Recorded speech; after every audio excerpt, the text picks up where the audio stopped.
नमस्कार, मैं सुशील the field के made in India documentary series में आपका स्वागत है। इस डॉक्यूमेंट्री सीरीज में हमारी कोशिश है कि इस मुल्क के निर्माण में 20 से 25 करोड़ की मुस्लिम आबादी की कंट्रीब्यूशन की तस्वीर आप तक दिखाई जाए और बताई जाए। एक अहम बात साफ करते हुए चले कि इस डॉक्यूमेंट्री सीरीज के जरिए मुस्लिम आबादी कोई अपना डिफेंड या बचाव नहीं पेश कर रही है, बल्कि वह सिर्फ अपने योगदान और ईमानदार इरादे की एक ज़मीनी तस्वीर हकीकत पेश कर रही है। मुस्लिम आबादी के ईमानदार योगदान इरादे की तस्वीर को दिखाने के लिए आज हम आपको लेकर चलेंगे उस जमीयतुल फलाह मदरसा के उस इदारे में जहां 1962 से बहुत ही शिद्दत के साथ हिंदुस्तान को गढ़ने, बुनने और रचने का सिलसिला शुरू हुआ और आज भी अपने नए सपनों के साथ रवां दवा है। जी हाँ, हम बात कर रहे हैं आजमगढ़ के बिलरियागंज के जमीयतुल फलाह मदरसा के उस तालीमी तहरीक के बारे में जहाँ आज की तारीख में लड़कों से ज़्यादा लड़कियाँ तालीम हासिल कर रही हैं। हिंदुस्तान में ऐसे बिरले ही इदारे होंगे जहाँ लड़कियों की शिक्षा को लेकर इतनी संजीदगी से कोशिश की जा रही है। जमीयतुल फलाह मदरसा के इस कोशिश को हमारा सलाम।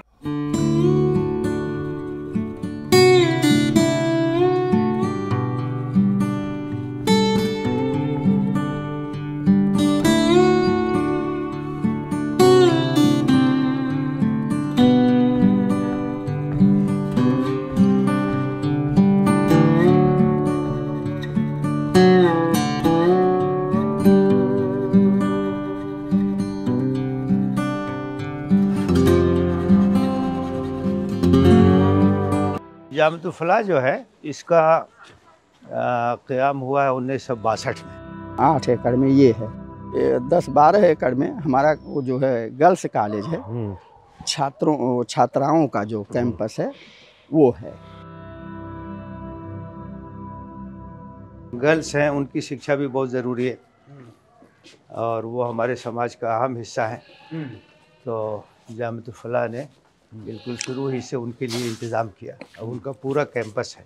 आमतौर से जो मदरसे हैं उसमें लड़कों की शिक्षा का तो इंतज़ाम है, लड़कियों का नहीं है। हमने लड़कियों का भी इंतज़ाम किया। हमारे जो जामिया के मुंतज़िमीन और जिम्मेदार थे उन्होंने यहाँ के लिए कभी अपने हौसलों में तंगी महसूस नहीं की औरतों को फ़र्क करके, बल्कि वो बराबर तलबा के साथ साथ तालिबात की तालीम और तरबियत के लिए भी कोशिश रहे। और चुनांचे इस वक्त हमारे यहाँ 4 शोबे जात हैं। शोबा आला है, शोबा सानवी, शोबा हिफ्ज़ और शोबा इब्तिदाई है। और तकरीबन 3100 तालिबात तालीम हासिल कर रही हैं और मौलमीन और मौलमात की तादाद हमारे यहाँ 95 है। उसके अलावा गैर तदरीसी अमला जो हैं वो 13 हैं। और हमारे यहाँ कुल मतलब शोबा आला में कमरों की तादाद 30 है। इसी तरह शोबा सानवी में कमरों की तादाद 15 है। हर साल यहाँ 100 से ज़्यादा बच्चियाँ फजीलत यानी BA कर रही हैं। इंटर जो आलमियत की डिग्री है उसका जो कोर्स है 150 से ज़्यादा बच्चियाँ कर रही हैं। ये जो बाउंड्री है ये गर्ल्स कैंपस यहाँ से शुरू है। सामने उनका हॉस्टल है, कुल्लियतुल बनात में गर्ल्स कॉलेज। अच्छा, तो गोया क्लास उनका उधर है। हाँ। और ये लिखा सफ़िया मंजिल, मतलब हॉस्टल उनका इधर है। ये बच्चियों की तालीम का सिलसिला तो 1970 में शुरू हो गया था और वहाँ गांव के अंदर एक बिल्डिंग लेकर के वहाँ सब कुछ शुरू किया गया। फिर वहाँ तंगी हो गई, बाहर निकल के ज़मीन जो है वो ख़रीदी गई और 90 के बाद फिर इधर कंस्ट्रक्शन हुआ, हॉस्टल बना, फिर उनकी दरसगाह बनी, क्लासेस बने, तब ये बच्चियाँ दर्जा 6 या उसके ऊपर की इधर शिफ्ट हो गई। अखलाक की 2 सतहें हैं।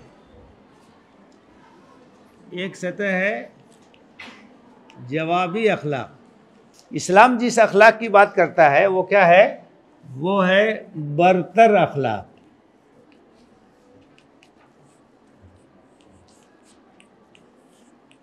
बरतर अखलाक क्या है कि जो तुम्हारे साथ अच्छा सलूक करे उसके साथ तो अच्छा सलूक करो, जो बुरा सलूक करे उसके साथ भी अच्छा सलूक करो। ये आला अखलाक है और इस्लाम इसी बात की तालीम देता है। जिस सिलेबस के अंदर पढ़ाते हैं वो सिलेबस आप लोग खुद तैयार करते हैं? जी, हमारी तालीमी कमेटी रहती है, उन्हीं की निगरानी में निसाब तैयार किया जाता है। और फिर उसी के मुताबिक तालीम दी जाती है। और हमारे यहाँ एक यूनियन भी तालिबात की रहती है, उनकी काबिदा फ़िक्री इल्मी सलाहियतों को परवान चढ़ाने के लिए उनकी अलग से यूनियन रहती है तालिबात की, जिसमें खेल कूद बागबानी वगैरह भी, इस पर भी तवज्जो दी जाती है तालिबात की, सेहत वगैरह की तरफ भी। 4 ज़ुबान वो जानते हैं, उर्दू जानते हैं, हिंदी जानते हैं, अंग्रेज़ी जानते हैं, अरबी जानते हैं और कभी कुछ फ़ारसी भी जानते हैं, 5वीं ज़ुबान भी जानते हैं। बहुत सी यूनिवर्सिटी से हमारा ये इदारा रिकॉग्नाइज़ है, जिसमें अलीगढ़ AMU है और जामिया अलीगढ़ है, जामिया हमदर्द है, JNU है, BHU है। इसी तरह बाहर ममालिक से जामिया इस्लामिया मदीना यूनिवर्सिटी है, उम्मुल क़ुरा मक्का है। ये एक ऐसा इदारा है जहाँ दीनी तालीमात के साथ साथ दुनियावी तालीमात भी दी जाती हैं।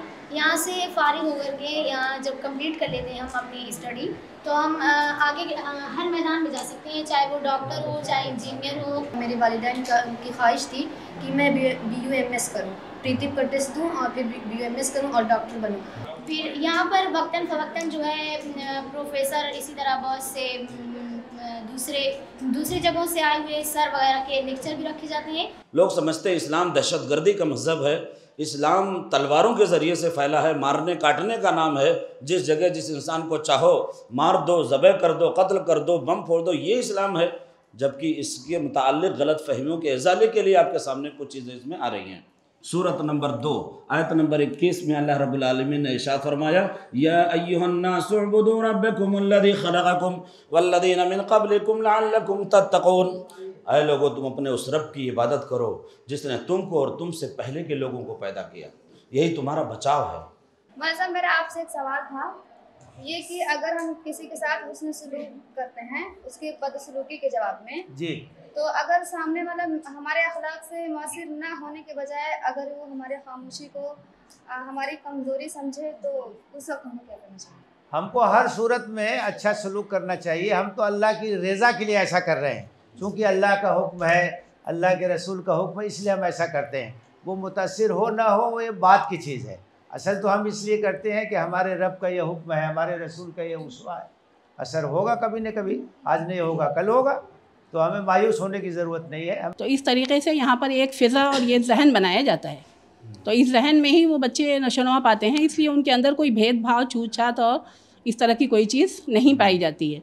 मतलब वो मुल्क से मोहब्बत करने वाले और मुल्क में एक अच्छे कानून को समझने वाले और एक अच्छे कानून को देखने वाले समझे जाते हैं, और इस तरीके से वो मुल्क की फलाह बहबूद को चाहते हैं।